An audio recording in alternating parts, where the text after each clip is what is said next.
इसलिए मैं आप लोगों से निवेदन कर रहा था कि मैं नहीं जानता दुनिया में और दूसरे मतांतरों में स्त्री की क्या व्यवस्था है, क्योंकि देखने के लिए कुछ और मिलती है, सुनने के लिए कुछ और मिलती है, पुस्तकों में कुछ और मिलती है। पर जिस जगह पर हम लोगों ने जन्म लिया, जिस देश में हम लोग पैदा हुए, वहाँ स्त्री को ब्रह्मा के पद पर आसीन किया गया। और उसके पीछे कारण क्या था? अगर स्त्री ब्रह्मा के पद पर नहीं बैठेगी तो ब्रह्मा को जन्म भी बोलो नहीं दे सकती। इसमें पूज्य आचार्य जी ने भी संस्कारों को लेकर के आपके बीच में चर्चा की। बड़ा विस्तृत विषय है, वो सबको नहीं छू पाऊंगा, अल्प समय है और विषयांतर के भय से इन सब विषयों को उपस्थित करना थोड़ा सा मुश्किल होता है। पर इतना आप समझिएगा, मैं कहना चाहूंगा आप लोगों से, अगर हम लोग अपने परिवार को केवल संभाल लें तो मुझे लगता है कि बहुत बड़ी जिम्मेवारी का निर्वहन हो जाता है। देश, धर्म, राष्ट्र, संस्कृति सब बाद में आते हैं, पहले मेरा परिवार आता है। और मैं आपकी जानकारी के लिए बताऊं, ईंट पत्थरों का नाम घर नहीं होता। सुन लो, शास्त्री जी रहते हैं आर्य समाज में। देखो, इस आर्य समाज में आपके घर रसोई बनी होगी तो यहाँ भी बनी होगी, आपके घर में कमरे होंगे तो यहाँ भी होंगे, आपके घर बाथरूम बना होगा तो यहाँ भी बना होगा, आपके घर किचन होगा तो यहाँ भी होगा। कोई छोटा बड़ा अंतर हो सकता है। जो जो चीजें साधन आपके घर में उपस्थित है वो यहाँ पर भी उपस्थित है, लेकिन इसको कोई घर कहता है क्या? अरे हाँ ना तो करो, बोलो। नहीं कहता। क्यों नहीं कहता? भाई सब कुछ तो है जो आपके घर में, पर इसको घर नहीं कहते। अब चलो जरा, इसको आश्रम कह सकते हो, मंदिर कह सकते हो, आर्य समाज कह सकते हो, लेकिन थोड़ा सा मेरे साथ चलो और ऊपर छत पर पहुंचो।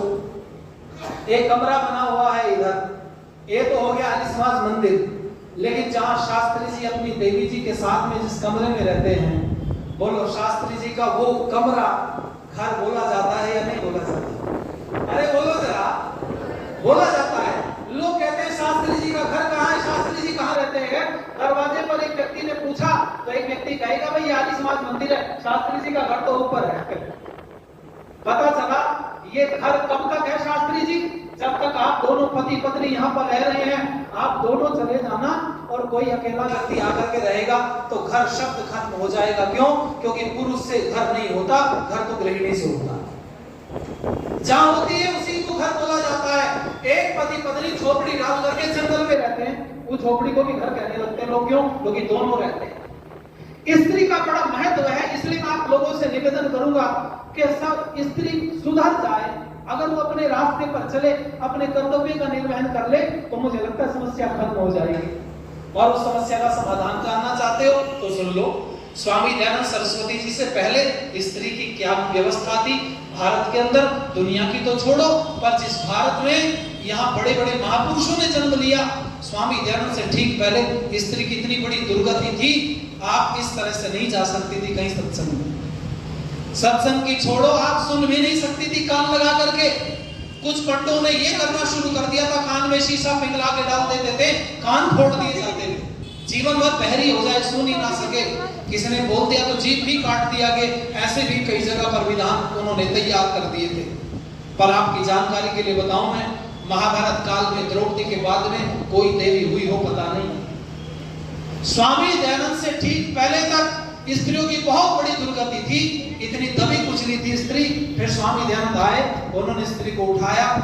अब गड़बड़ ये हो गया, अब ज्यादा उठ गई है। अब हम जैसे लोग नीचे करने के लिए प्रयास करते, बहन जी थोड़ा व्यवस्था बिगड़ी। उदाहरण ले लो, एक सुन लो जरा। आप माफ करना, बुरा लगे तो कोई बात नहीं, आप हमारी बहन बेटी के समान हैं और हमारा कर्तव्य है। आज बाजार में हम जूते लेने चले गए तीनों जन, हम दुकान पे बैठे तो पड़ोस का दुकान वाला उसको खींच रहा है, इधर आ जाओ। इनको बोलता है यही वाली सेम 300 रुपए में दे दूंगा, ये 450 मांग रहा है। हम बैठे थे दुकान पर, सगा भाई दूसरे भाई के ग्राहक को छीन रहा है, खींच रहा है। जब हम वहां से निकलने लगे, जूती हमने उसी से खरीदी जिसके पास हम बैठे थे। उसने बात की, उसका नाम मदन मान ने अपनी सारी बात बताई। दुकान एक ही थी, कुछ दिन पहले नए नए अलग हुए हैं तो एक ग्राहक खींचता रहता है। इसको इतना नहीं है कि थोड़ा सा मेरा भी हो जाए। सुबह से इसने 3 जोड़ी जूते बेच दिए। अब मेरी दुकान पे ग्राहक है, इनको भी खींच रहा है। मैं बाहर निकला और बाहर निकल करके मैंने उसको बोला, भैया तुम्हारा क्या नाम? उसने बताया। मैंने कहा बहुत आशीर्वाद तुम लोगों को, पर एक गंदी आदत है, मैं धर्माचारी हूँ, इसलिए मेरा कर्तव्य तुम लोगों को टोकना। हाँ, अगर तुम वो होते तो मैं नहीं उपदेश देता, वो वाले होते तो भी नहीं देता। तुम मेरे धर्म के व्यक्ति हो तो मेरा कर्तव्य तुम्हें संभालना। अरे तूने कितना बड़ा गड़बड़ काम कर लिया। ये जो 300 रुपए में जूती हमने खरीदी, हम इनको 400 में भी ले सकते थे। तू अगर एक आवाज पीछे से लगा देता महात्मा जी के कान में, जो जूती तुमने देखी ना ये बहुत बढ़िया, ले लो।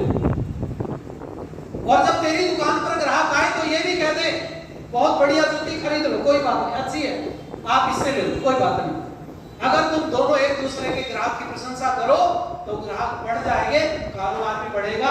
और निकम्मों अगर खींचतान में रहोगे तो जानने वाला व्यक्ति तुम्हारी दुकान पे ही नहीं आएगा। कभी मदन लाल खींचेगा, कभी सुभाष खींचेगा, दोनों खींचेंगे अपनी तरफ, जानने वाला भाग जाएगा। मैंने कहा हमारा कर्तव्य, हम धर्माचारी इसलिए तुम्हें बोल के जा रहे हैं, तो बहुत गलत कर रहे हैं, पछताओगे। एक जगह रहोगे ठीक से तो ठीक व्यवस्था हो जाएगी।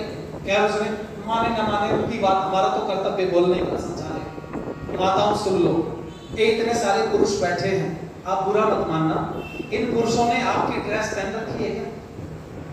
है जी? मत मुस्कुरा रही बात है। किसी ने साड़ी बांधी, कोई सूट सलवार में आया, एक भी नहीं, ठीक है। लेकिन आप सच बताना, स्त्रियां पुरुषों के वस्त्र पहनने लगी हैं? हाँ, माफ करना, कुछ हमारी बहन बेटियां विवाह से पहले पहन ले, कोई बात, ठीक है, शरीर पूरा ढका, बस कोई बात नहीं। लेकिन विवाह के बाद तो कम से कम एक सम्मानित वेशभूषा होनी चाहिए। आप मेरी बात की हामी भरते हुए नहीं, हाँ ना तो कर दो। अच्छा आपके ठीक है, बस आपके ऊपर टीका टिप्पणी नहीं कर रहा, पर मैं आगाह कर रहा हूं, मेरा कर्तव्य आप लोगों को संभालना।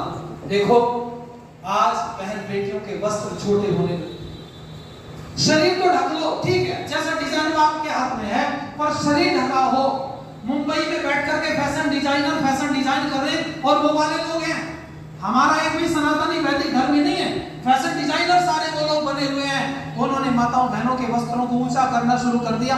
जो नीचे का पहनने का वस्त्र था वो इतना ऊंचा हो गया, फिर इतना हो गया, इतने के बाद में ऊपर यूं कट लगा हुआ है। अच्छा वो जो जाते ऊपर नीचे होने के लिए 5-5 टाइम की पढ़ने के लिए जुम्मे की, तो वो जब जाते हैं उनका पजामा देखा तुमने? अरे हाँ ना तो करो, अपनी वेशभूषा आपको पकड़ा दी और आपको पता भी नहीं चला। देखो एक बात बताऊं, वो फैशन डिजाइनर मुंबई में बैठ के फैशन डिजाइन करते हैं और तुम पहन लेती हो।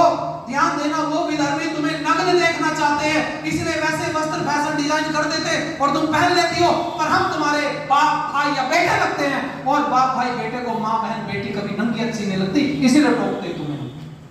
हम नग्न देखना नहीं चाहते, वस्त्र शरीर के ऊपर हो।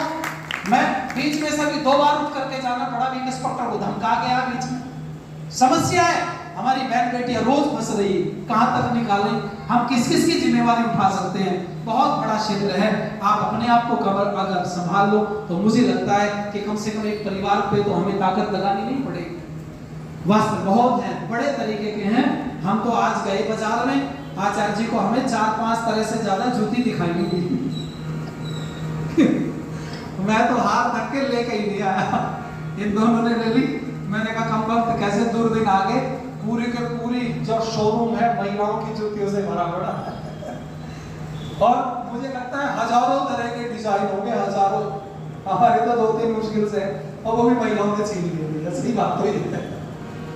पर मैं कहूँ आप लोगों से, देखो घर से निकलती है ना बहन बेटियां, आजकल कुछ गलत कमेंट भी आपस में करती है। कोई बोलती है यार तू तो कसम से कैटरीना लग रही है, माफ करना। कोई बोलती तू तो प्रियंका लग रही है। ऐसे एक्टर्स के नाम दे करके उनको संबोधित करती है, और वो भी जब चलती है तो उसमें करीना के जैसा, कैटरीना के जैसा, प्रियंका चोपड़ा जैसा झलक आती है, वो वैसा एक्टिंग करती भी है। ध्यान देना, जब जब घर से करीना, कैटरीना, प्रियंका चोपड़ा बन के निकलोगी तो चौराहे पर सलमान और अक्षय जैसे छेड़ने के लिए तैयार मिलेंगे। पर बात पूरी सुन लेना, अगर घर से एक बहन बनकर के निकलोगी तो विद्यार्थी जैसे भाई की रक्षा करने के लिए तैयार। और वैसा मन में विचार हो कि हम बहन हैं किसी, इसलिए आओ मेरे साथ गाओ, अच्छा लगेगा। सोते वतन को जगाना होगा,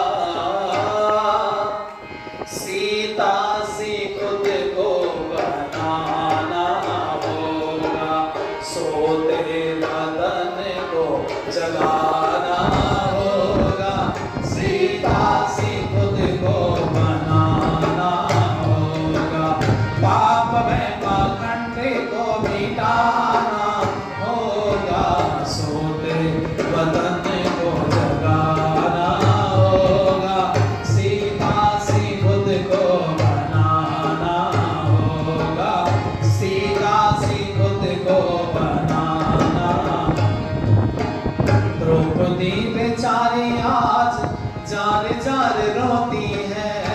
द्रौपदी बेचारी आज जार जार रोती है, सीता की इज्जत नीलामया होती है, सीता की इज्जत नीलामया होती है।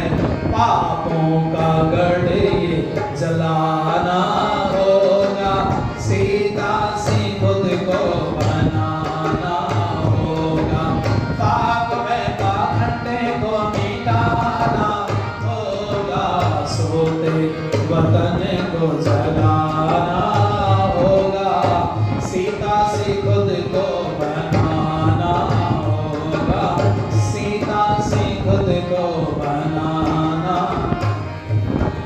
कहाँ तक सुनाए कोई आपकी कहानी, कहाँ तक सुनाए कोई आपकी कहानी, भूलेगा अंग्रेज कैसे झांसी वाली रानी, भूलेगा अंग्रेज कैसे झांसी वाली रानी, जो हर वही फिर दिखाना होगा, सीता से खुद को बनाना होगा, पाप में पाखंड को मिटाना होगा, सोते वतन को जगाना होगा, सीता से खुद को बनाना होगा, सीता से खुद को बनाना।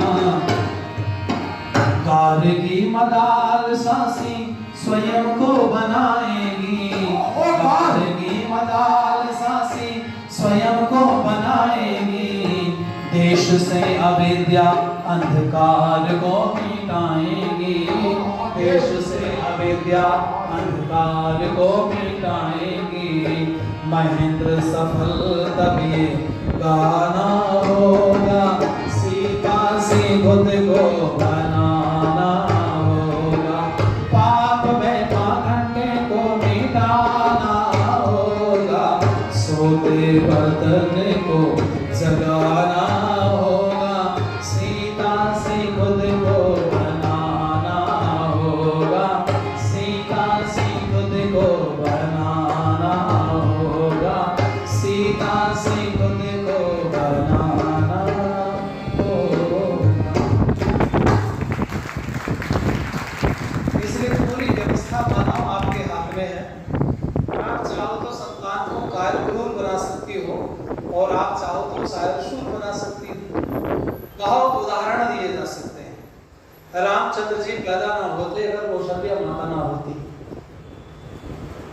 रामचंद्र पैदा करने वाली कौशल्या माता जो नित्य यज्ञ करती थी, वैदिक व्यवस्था के सांचे में ढल करके अपने जीवन को जीती, कितने तप त्याग किए, वो सब चीजें सुनाने के लिए तो समय नहीं, पर इतना आप समझिएगा, माँ चाहे तो बच्चे का निर्माण कर सकती है, और वो निर्माण की व्यवस्था आचार्य जी अभी बता रहे थे। स्वामी दयानंद सरस्वती की संसार में बहुत बड़ी जीत मानता हूं मैं इसको 16 संस्कार, क्योंकि पौराणिकों की पुस्तकों में अलग अलग मान्यताएं हैं। सरयुपारी ब्राह्मणों की अलग है संस्कार, दूसरे कन्याकुब्ज वालों के अलग संस्कार हैं, और दूसरे ब्राह्मणों के अलग संस्कार हैं। अलग अलग आप देखोगे तो सबके संस्कार अलग हैं। 8 से शुरू होते हैं।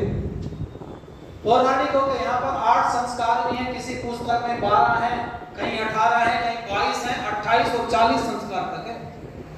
लेकिन स्वामी दयानंद सरस्वती जी ने निकाल करके जो मानव के निर्माण के बहुमूल्य सूत्र थे, उनको 16 की संख्या में रखा, और वो 16 संस्कारों की जीत हुई। आज पौराणिकों के मुंह से भी अगर आप सुनेंगे तो कितने संस्कार बताते हैं, सब बोलो जरा। 16 केवल दयानंद सरस्वती की देन है। और आपकी जानकारी के लिए बताना चाहूंगा, संस्कार विधि में 16 संस्कार नहीं, संस्कार विधि में 17 संस्कार। आपने पढ़ा ठीक है, नहीं तो एक बार फिर देखना, गिनती करना। विवाह संस्कार के बाद में हम सीधे पहुंच जाते हैं वानप्रस्थ पर विवाह के बाद में सबसे ज्यादा 135 प्रश्न अगर संस्कार विधि में किसी के लिए लिखे तो गृहस्थाश्रम संस्कार के लिए लिखे, जिसको हम शायद भूल रहे हैं। और वो गृहस्थाश्रम संस्कार एक दिन में संपन्न नहीं होता, वो पूरी जीवन शैली है। कब उठना है, कब जागना है, कब खाना है, कब पीना है, कैसा व्यवहार कब करना है, ये सारी चीजें उसके अंदर दी गई। और उसी में पूरा का पूरा मानव निर्माण की श्रृंखला है। मैं आप लोगों से निवेदन करूंगा, एक बार आप लोग पढ़े और कभी अवसर मिले तो केवल संस्कारों के ऊपर चर्चा 2-4 दिन की जाए, जिससे कुछ बहुमूल्य रत्न हमारे हाथ लग सके विद्वानों के द्वारा। इन विषयों पर भी चर्चा कभी आप लोग बैठ करके गहराई से करना। और मैं आपसे कहना चाहूंगा, स्त्री का निर्माण की बात चल रही थी, तो देखो जब विवाह होता है ना, तो परिवार के टूटने की शुरुआत उसी दिन हो जाती है। गृहस्थ कथा के रूप में कई एपिसोड मैंने बनाए, इसमें बहुत चीजें डाली, पर मैं आज कुछ अंश आपके बीच में परोस रहा हूं कि निर्माण हो कैसे। एक माता पिता के पास संपत्ति नहीं है और बच्चों को संपत्ति देना चाहते हैं, जब है नहीं तो कहां से दे पाएंगे। यही संस्कारों का भी सिलसिला है। जो माता पिता बच्चों को संस्कारित करना चाहते हैं, संस्कार देना चाहते हैं, और माँ बाप के पास संस्कार है नहीं, तो चाहते हुए भी बच्चों को संस्कारित नहीं कर पाते हैं, क्योंकि उनके पास वो चीज है नहीं।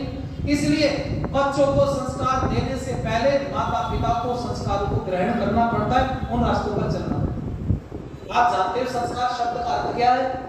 ये तो संस्कार विधि में स्वामी दयानंद जी ने संस्कारों की चर्चा की, सत्यार्थ प्रकाश ने की पूरी की पूरी चर्चा। और सत्यार्थ प्रकाश के ठीक पीछे पुस्तक पढ़ने के लिए मिलती है छोटी सी 2.5 पृष्ठ की, जिसका नाम है स्वयं मंतव्य मंतव्य प्रकाश। इसमें 51 परिभाषाएं हैं।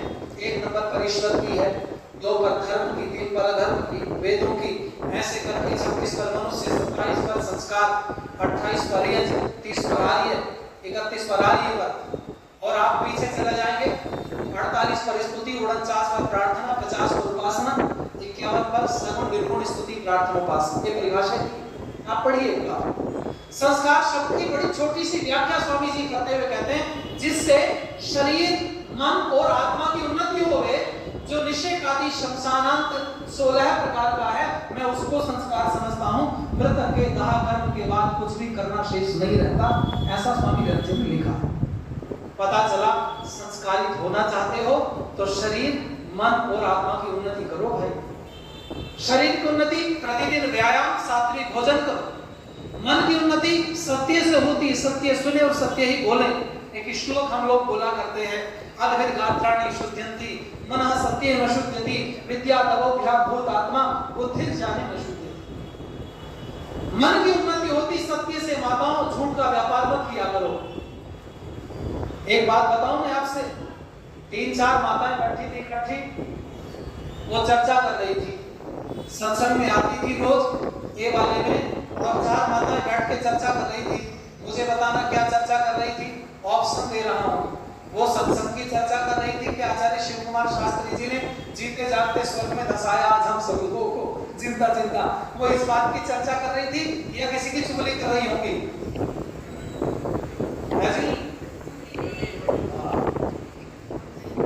ये वाला डिपार्टमेंट मुझको मारा, इसका मतलब समझ गए, चुगली कर। अच्छा, ये आपने जो शब्द कोश है, आपका वोकैबुलरी है, किस चीज से भर लिया हमने?